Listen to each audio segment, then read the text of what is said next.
Basically, we had meetings. There were some designers who lived in um, this building right here, 641,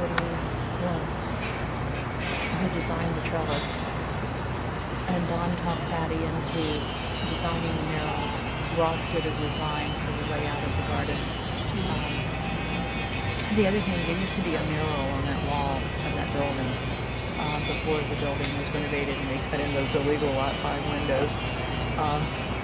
That was called El Sueño, and that was one of the inspirations for restoring the garden and also for this exhibit.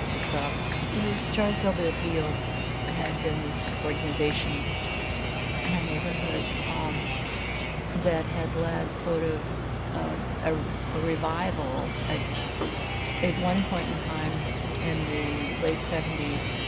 This area was like a dumping ground for Battery Park City when they were building it, and they would illegally dump here at night, and it was just being filled with garbage on these vacant lots. And Chino Garcia, Armando Perez, Luis Nieves, Bembo Rivas were actively involved, and they had the goods were actively involved, and they had an organization called the Real Great Society. And they started reclaiming the space, and it was just, Chino had told me once when I interviewed him, it was like a statement that we're not garbage, you're turning our neighborhood into a garbage dump. And there was like this incredible difference in the neighborhood that had occurred from like 84 to 89. I had stayed here for a few months in 84 in the same building that I'm in now with friends of mine. And I remember coming to visit them, and the lot down the street where the precinct is now was vacant. And there was this junkie running for his life with his dealer chasing him with a gun, and the needle was hanging out of his arm. I'm ready to dive under the steering wheel of my car, like, where the hell am I?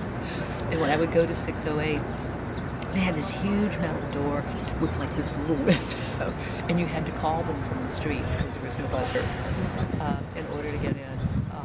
But it's crazy. Have you seen that film Basquiat? Jean-Michel Basquiat used to live in 630. He went out with Amelia Faulkner, who lived in Serenity House.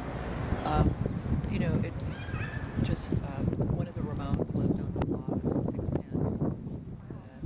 It's a really interesting block. But at any rate, between 84 and 89, a lot of the buildings rapidly deteriorated. And when I came back in 89, I couldn't believe it. It was like driving through Berlin after the war, because there were just like these huge gutted spaces in these vacant buildings, and it was really creepy. And then I ended up moving into 630 in this apartment that a friend of mine had, and the rent was very reasonable. And I was, of course, I thought I was going to be moving back to Staten Island. Little did I know.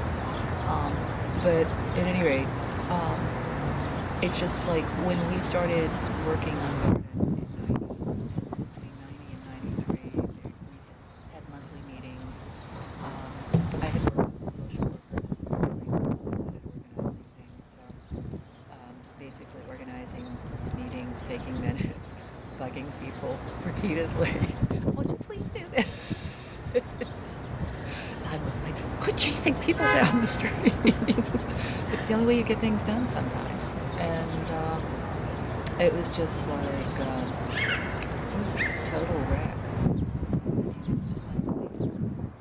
The amount of garbage and the things that we had to go through in order to rebuild this home. I was chased down the street. I was cursed. I was called every name. I'm sending to people instead on it. It was just because some people felt like we were taking the park away from the people. And it wasn't about taking the park away from the people. We wanted people to have a safe place to come and for it to truly be a plaza. And we used to have dance parties here where one time we had 500 people ranging in age from 2.5 to 84 dancing. It was beautiful. It scared the police to death. They came en masse because somebody didn't like the music. And closed it down and said, you can never do this again. But it was also very much about having the space to be what it's supposed to be, which is a plaza. Like in Latino countries and in Spain, they're public plazas where people go and they hang out. And when Chino and the others had developed the space, that's what they had envisioned. Buckminster Fuller was involved, Gordon Matta-Clark. Gordon Matta-Clark's widow sent me images of him working here in the plaza with Chino and the others. The willow trees looked like little sticks sticking out of the ground. Slimma Williams, who worked with China Selby Hill, also had worked with Liz Christie and the Plant-A-Lot program. And this had been a Plant-A-Lot garden, which had been funded by the Abrons Foundation. And then when the lawsuit started, the plaque for the community garden or community space disappeared. The piece of ironwork that's, I don't know if it's still at Carmen's or not, there was a specific, it looked like a rising sun that was over the Matta-Clark Gardens. I think there's still one on 3rd Street. And it's just been an amazing experience. And it's, we had a block association in our block, and we used that organization, and then we reincorporated it. I dealt with the attorneys getting it reincorporated as a neighborhood association, because we had one block resident who wanted it to be like Gramercy Park, and you had to live on the park and the garden on the block in order to have a key, and the rest of us, it's like, that's not what it's about. You can't do that. And so we reincorporated it as a neighborhood association.